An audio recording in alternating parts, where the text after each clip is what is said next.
Thank you. Thank you very much. Thank you for that lovely welcome. I have a theory, ladies and gentlemen, that we are actually nicer to animals than we are to each other sometimes. I have proof of this. We have a cat in our house. And no, I'm not a cat person, because I was never bitten by a radioactive cat. But we have a cat. And the reason we have a cat is proof that we're nicer to animals than we are to each other. Because the reason we have a cat is we found a cat by our bins. He looked hungry, so now he lives with us. You wouldn't do that for a human being, would you? All right, mate, what are you doing by the bins? You all right there? What are you doing? Well, you're just hungry, are you? Do you want to live in the house? No, come on in. No, it's not a problem. Yeah, on you go. Yeah. It's much better than being by the bins. No, don't get a job. No, you can just live here. We'll buy your food for you. And in exchange for that, could you just shit everywhere? Could you do that? That seems like a good deal, doesn't it? This is the living room. If you could just slowly but surely destroy the furniture, just a little bit every day, just a little bit, we'd appreciate that. This is where me and the wife normally sit, watching TV. Listen, while we're doing that, could you just show us your arse? Could you do that? Could you, in exchange for room and board, could you just back up towards us with your pink balloon knot on display? Do you think you can manage that? We'd appreciate that. Is that everything? I think that's everything. Oh, sorry, there's one more thing. I know we're asking a lot, but we are letting you live here rent-free, and we are buying your food for you. Could you just now and again, when I'm on my own in the house, could you just jump on the back of my chair and frighten the shit out of me? Just now and again. Not so often that it becomes commonplace. Not often enough that I get used to it, just rare enough that every time it happens, I actually think I'm going to die. Could you do that? Well, welcome aboard.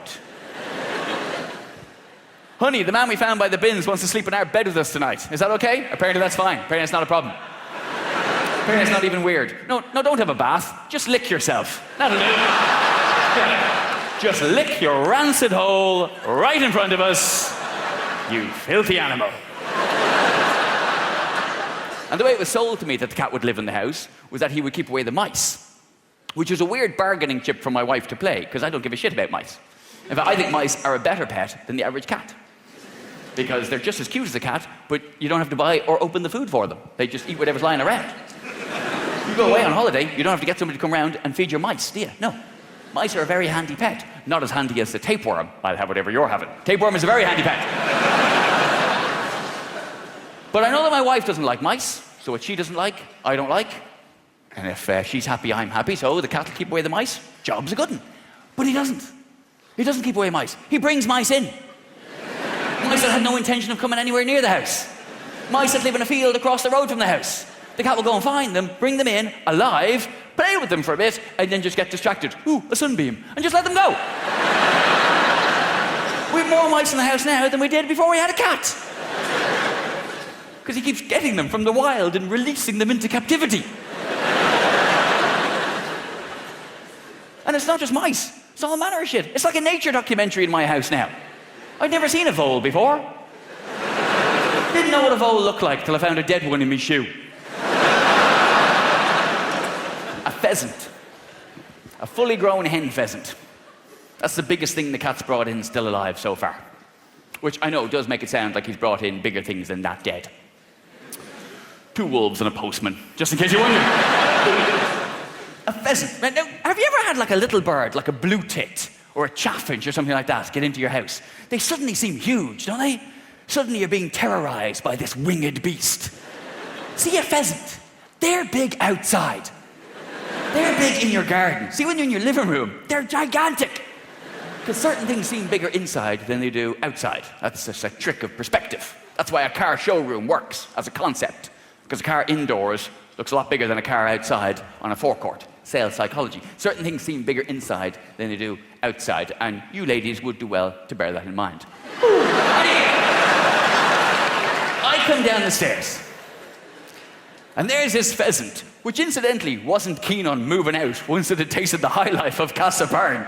I don't know if he'd said to the pheasant, honestly, just show them your arse now and again, they'll feed you. They're idiots, come on.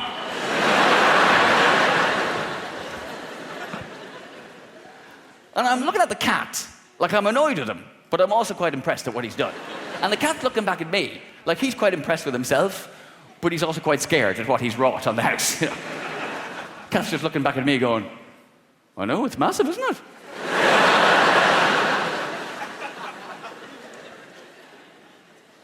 I'll be honest with you, I thought it was big when it was outside, but...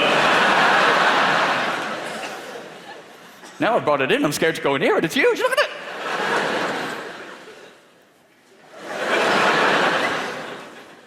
Anyway, I got you this. If you don't want it, put it on eBay. I don't really give a shit. I'm making fun of the cat, I'm slagging the cat, it's my nature, but I actually did grow to quite like him. I did develop a certain level of grudging affection for the cat. But we had a bit of a step back in our relationship recently. The first time I saw him kill and eat a mouse right in front of me. Then there's a far more malevolent force living in your house. When you actually see that happen, he was there with his mouse on the welcome mat. On the welcome mat! Did you know that cats had a sense of irony? I did not. Welcome to your doom. And he's just playing with this mouse, and it's horrible, and the mouse is fighting back like it has a chance, and he's letting it go, and he's catching it again. And then it was just like so callous. It was just, he suddenly just flipped a switch and just went, I tire of you now. Tossed it into his gob and ate it in 3 gulps, the bones crunching and everything. Tail falls there, guts fall there, and then the cat just looked at me. He just looked right at me as if to say, see that? Now we know what I'm capable of. We'll have no more of this dry food bullshit, yeah? There's my little arse. Apollo, you've been absolutely lovely. Thank you very much indeed for listening. I've been Ed Byrne. Cheers.